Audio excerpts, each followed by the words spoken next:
I'm Blake Hargreaves. Welcome to Future Stops.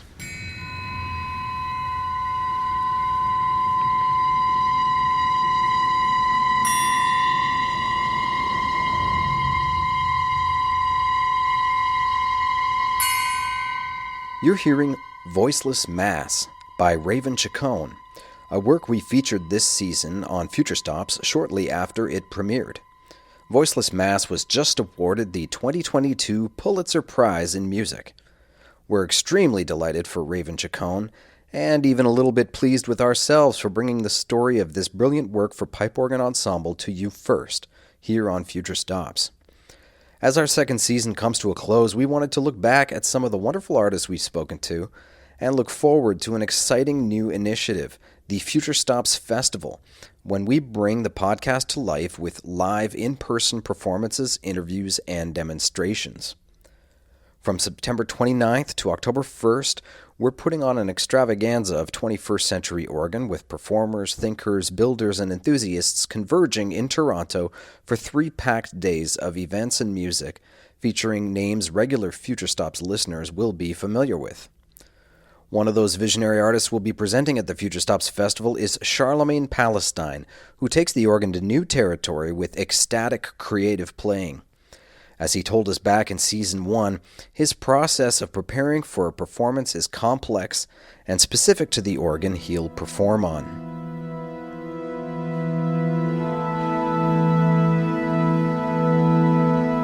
Well, the system, normally I have a few sheets of normal A4 paper or a little booklet, and I quickly try out all the organ in this case, and see which stops are working, which ones aren't.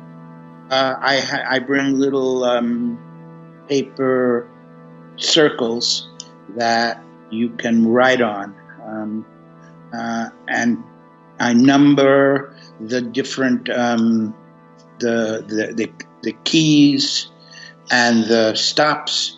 So I test their overtone and intensities. I start with the ones which are the quietest and the calmest, and then gradually I add.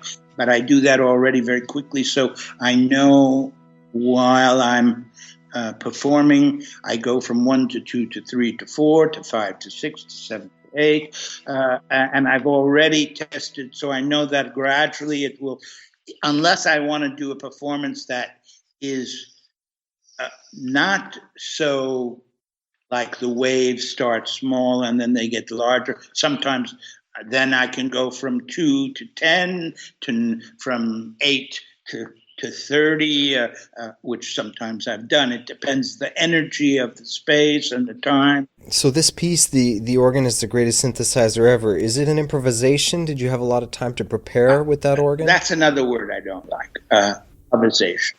They use it for everything. I always thought there should be more words for when you don't do something, reading it from a book or from a score.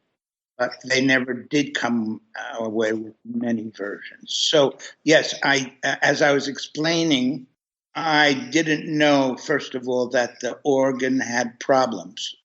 And when I arrived, they said, oops, we didn't tell you, but this organ has problems. And so it's not the first time, as I have explained. I've been with so many organs, and some of them have problems, and so I try to work around these problems. And so I had not a long time, but I created a system very quickly, followed my system of continuum, and created an event.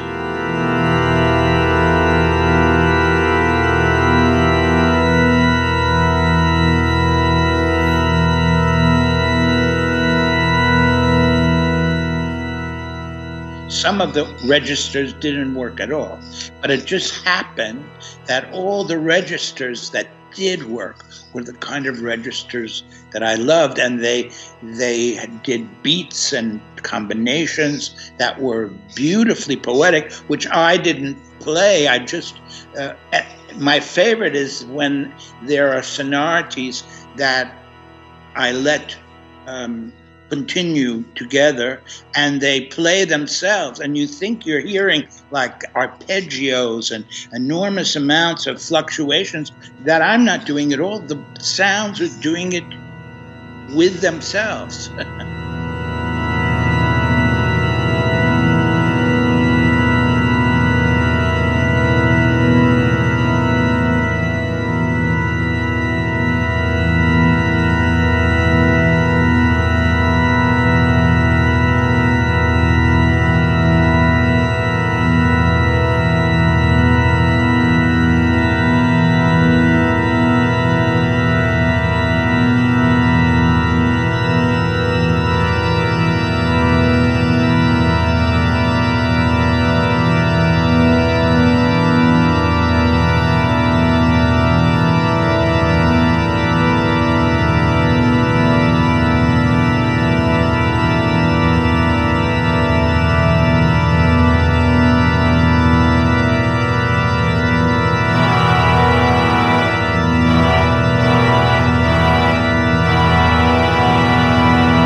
That was an excerpt of The Organ is the Greatest Synthesizer Ever, recorded in Friedenskirche, Eupen, and released on the Mea Kusma label in 2019.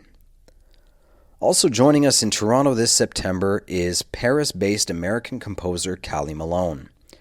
In working with the pipe organ, Malone chooses to set limits and constraints on the raw musical materials, and with this simplicity invites the listener towards an experience of diffuse awareness. And so figuring out what characteristics I could create with these limitations of, okay, here's 6 pitches and their various harmonics, and figuring out, the richness of experience that could emerge from a very seemingly limited musical choices is actually super vast. And this idea of quantity and quantity of expressions, and having, I'll play this many notes, and it seemed as virtuoso. It's sort of this thing in contemporary classical music that composers should write many notes in their compositions to give the musicians a good bang for their buck. At least that's what I experienced when I was studying composition. Sort of idea that maybe musicians were a bit disappointed if there wasn't more information, more challenge, more quantity of Italian words and notes on the page to give them some more labor. And oftentimes I had the experience that I would give my scores to some musicians, and they'd say, "Oh, it's super easy, great, this is all okay." But but then when it came to executing the music, it was actually much more difficult to achieve and pull off, and the sort of struggle in the mind to sit with something for longer than you're comfortable with. This is something I learned a lot from Pauline Oliveros's work. The challenge between maintaining your active listening and going beyond that urge to change, the sort of endurance seeking, and also she has this one piece that is hold a note for as long as you can stand it, and then once you can stand it, change it. And I loved just figuring out that timing of like, okay, I'm holding a note. Oh, I'm at 3 minutes and it's impossible. I want to change. My anxiety is overwhelmed. I really need to change notes. But then when I get to 7 minutes, I I couldn't imagine any other note but this one. It's the most beautiful note in the world. There's so much complexity in the series. I've like completely have released myself to this note. And then at that moment is when you should change.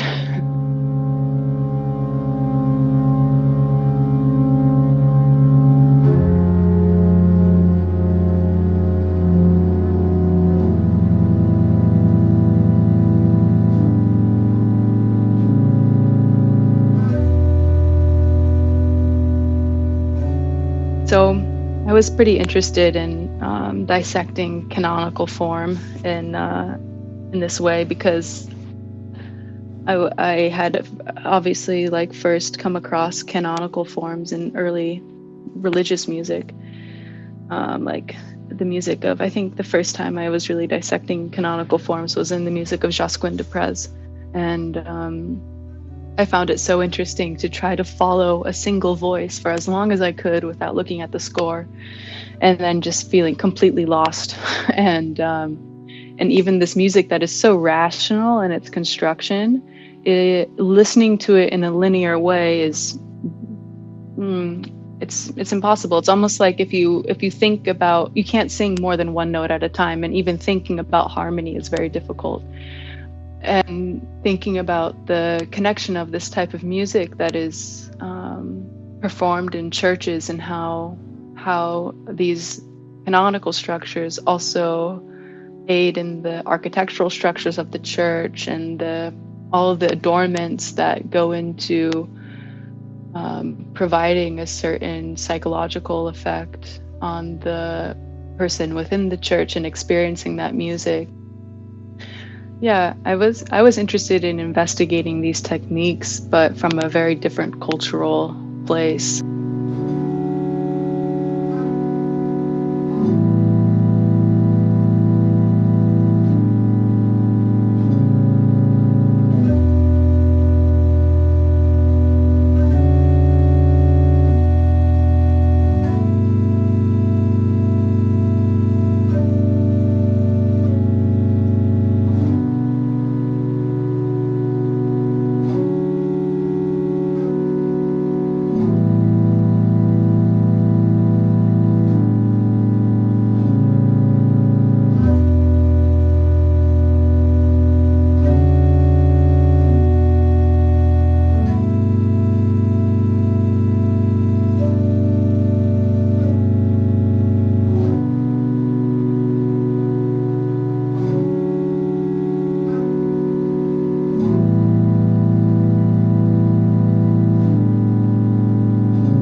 That was an excerpt of Spectacle of Ritual by Callie Malone from the Sacrificial Code, released on Ideal Recordings in 2019. Sarah Davachi was an early guest on Season 1. The Canadian composer explored a universe of keyboard instruments during an extended period working at the National Music Centre in Calgary, where they have a massive collection. She applies this experience to the organ, exploring timbre and tuning, and connecting with the organ's softer side. One of the things that's interesting to me about organs, like me specifically in terms of my aesthetic, I guess, as a composer, is that there are these instruments that are often associated with this really like overwhelming, almost like bombastic kind of sound, or they can be. But I think a lot of people who don't listen to organs or who have never played an organ before aren't as aware of how like quiet and how sort of delicate and intimate organs can also be, even when they're being loud, or even when it's in something like a lower frequency that you would maybe associate with this larger sound. That's really interesting to me, this idea of organs being sort of quieter instruments. And that instrument, even though it is quite large and it does have quite a large span, it just has this really delicate quality to me. Even when it's being loud, it doesn't, I don't know, it doesn't feel loud. And that was really interesting to me. So yeah, I did this series of the 5 pieces. That again, I don't even know how I'd play that on another instrument, and I don't know how I'd play it live because it was so in the moment, especially when we were exploring letting the air, like letting the bellows empty a bit. Those kinds of things in my mind are just so specific to that moment and so specific to that instrument, that I wouldn't even necessarily want to try to translate that onto something else, because I think it would just be a different thing. Yeah, and I think when you're working in those concepts, especially when you're dealing with like anything in sort of the Western classical tradition, I mean, sacred music is always going to come up as something that was there or was an influence or had some kind of impact on it. I try to, in my own work, try to, sort of take the basic conceptual things that I think are interesting and leave the rest separate from me as much as I can. Like even with the Station series, I mean, that's a, kind of stealing, I guess, or borrowing from the idea of the Stations of the Cross, which is not something that means anything to me from a religious perspective, but this idea of the word stations as being an expression of different states of being or states of moving through some kind of transition, is, a more basic concept that I think anybody can relate to.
That was an excerpt of Stations 2 by Sarah Davachi from the album Cantus Descant, released on Late Music in September 2020.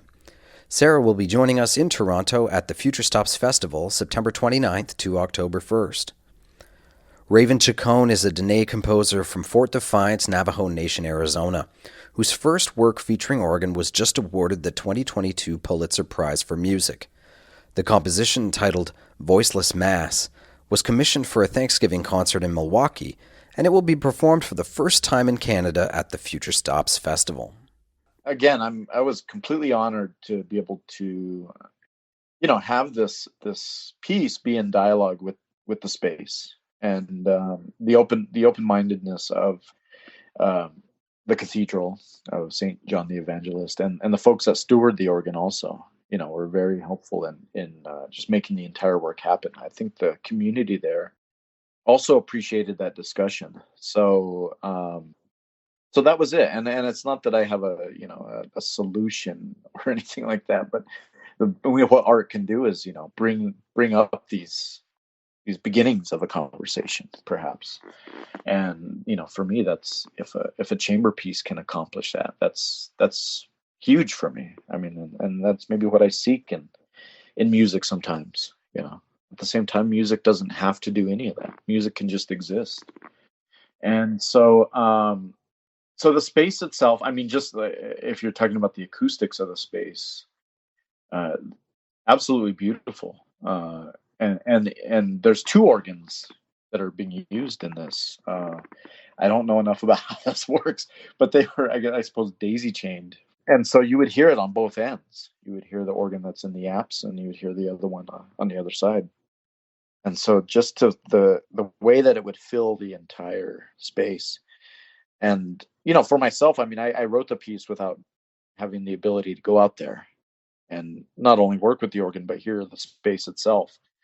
So that was always, that was a little scary up until the time we actually got to rehearse in there. And as I say, that the organ was the foundation of the work. I mean, it couldn't have been any other way. This overpowered, if it wanted to, everything else in the space. So what that led me to do, I mean, the assumption that was going to happen led me to write this instruction into the piece that the other instruments should be separated and spaced out around this space. They were not going to be in a traditional configuration cluster on a stage, for instance. The only way they were really going to be heard is if they were dispersed within the space, because the organ is so powerful, the organ is so encompassing. And conceptually, I mean, that was also important because of talking about perhaps individual voices, the meaning of that. What that means to have an individual voice amongst others, or to contribute, in the round, or in a circle, a speaking circle, a talking circle. Well, I found the tension in the piece, really spoke to the timelessness of the subject and the gravity of it. Yeah, I'm really happy with the way it came out. I'm trying to think of ways to do it again, and of course, it was written specifically for the organ that is there at that cathedral. But my next thing I got to learn is how do I adapt it? What is common amongst a lot of these organs, and and what can be changed. I'm also not the type of composer that is too sacred about the score itself in some ways, or the composition itself. I mean, I feel like there should be some fluidity built into all of these things that I make.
You're listening to the FutureStops podcast, an initiative of the Royal Canadian College of Organists.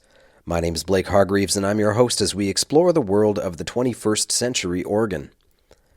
We just heard an excerpt of Voiceless Mass by Raven Chacon, performed at St. John the Evangelist in Milwaukee in 2021. You can hear the Canadian premiere of this Pulitzer Prize-winning work at Roy Thomson Hall in Toronto, September 30th, at the FutureStops Festival. Amina Claudine Myers is a jazz musician living in New York City who just celebrated her 80th birthday and shows no signs of slowing down. Her work with the Association for the Advancement of Creative Musicians in Chicago and in New York continues to expand the vocabulary of jazz, especially her 1979 work, The Improvisational Suite. See, in 1979, I wanted to showcase operatic voices in an improvisational setting. So I chose singers, lyric colorature, counter tenor. I chose these singers from the Alvin Ailey Dance Company because Alvin Ailey was doing Revelations and the Blues Suites. And I went to see him. In fact, we went to California. The pianist, I took his place, substitute. We went to California. That's where I met Albert. And a young man brought Albert over to my house because he heard the improvisational suite, and he thought it would be nice for Albert to choreograph. He could use the music, by suite, some of my compositions for his dance company. But Alvin said the suite would run the dancers off the stage. It didn't need any dancers. But I took 8 singers from the 16 singers, and we went to Europe, Finland, Norway, Paris, and we performed here in the States, the 8 singers from the 16 singers. And so, but the pipe organ is something, as I said, I played Mozart's Requiem in school, but I never studied the pipe organ, never. And I guess I had nerve because I decided to do the pipe organ recitals and stuff. I think the first one was in Hungary. You go up into the back of the church, and you go up the stairs, narrow stairs, and you could see down through. And when I was here in New York, when I moved here, this is the Catholic church is right around the corner from my house. I went and asked, as I said, I had some nerve. I went up to and when I was in Canada, in Toronto, we did a concert up there. A friend of mine was at the university. He was getting his degree, and he did a program, and I played the pipe organ. The dancer from Chicago, a choreographer, she danced. I remember she got a sheet, wrapped a sheet around her, a white bed sheet, and I played the pipe organ and improvised. I played it there in Toronto. Anyway, so I decided I wanted to do improvisational, some of my pieces on the pipe organ. That's how I started. But the improvisational suite, first composition is called Colors, and that's the introduction. That's the instrumental only on the organ. And then it goes into Earth. It features a lyric colorature and the counter tenor. And then Manhattan is like a walking kind of jazz kind of thing. And it's, the people is expressing the people here in New York, the city of New York, the people walking down the street. And there's a drum. And so I had timpani drums and trap drums, and the second drummer was a conga player.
That was an excerpt of the improvisational suite by Amina Claudine Myers, premiered in New York City in 1979. Amina will be joining us September 30th to perform this work at Roy Thompson Hall as part of the FutureStops Festival. We hope you'll join us in Toronto next September 29th to October 1st, or online where you can see performances of this music live and experience the 21st century organ. Our program begins Thursday, September 29th at the Cathedral Church of St. James with a concert featuring Canadian performer Carolise Coverdale, Boston organist Thomas Milan, and Callie Malone.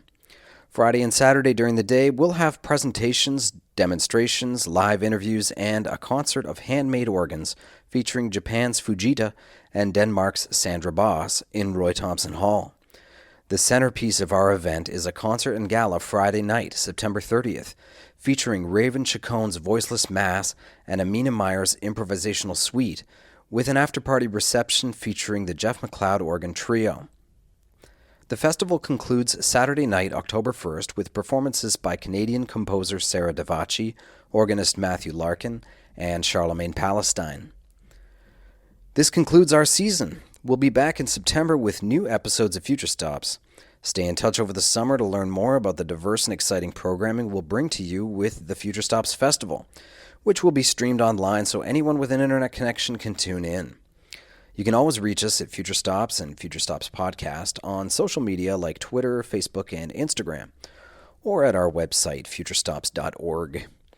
If you'd like to show your support for this podcast and help us get the word out about these fascinating and dedicated artists whose work could be better known and enjoyed with our support, go to patreon.com/FutureStops. FutureStops is a podcast from the Royal Canadian College of Organists, produced by Andrew O'Connor with Sanjay Parker as community manager and executive producer Elizabeth Shannon. I'm your host, Blake Hargreaves.